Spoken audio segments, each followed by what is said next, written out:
સરકાર ઇકબાલ હુસૈન બાવા રહેમતુલ્લાહ અલૈહના ચાહવાવાળાઓ, તમે તમારા પીરો મુર્શિદથી જે મોહબ્બત કરો છો એમની સંગતના કારણે, એમની સોહબતના કારણે, અને સોહબત એટલી કિંમતી છે, અગર સાદાતના સાથે રહેશો, અગર ઉલમાના સાથે રહેશો, પીરો મુર્શિદના દામનને પકડીને રાખશો તો કદી ગુમરાહ નહીં થાઓ.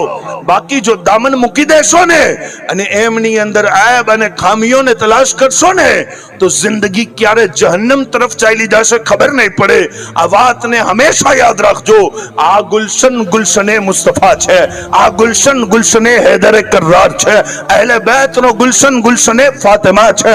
આ એવો ગુલશન છે જે ગુલશનની અંદર હંમેશા ફૂલ ખીલે છે, અને એવા એવા ફૂલ ખીલે છે ને કે અગર ઈ અઝીમ હસ્તીઓનું હું તસ્કરો કરતો જાઉં તો સમય મારો બધોય પૂરો થઈ જશે.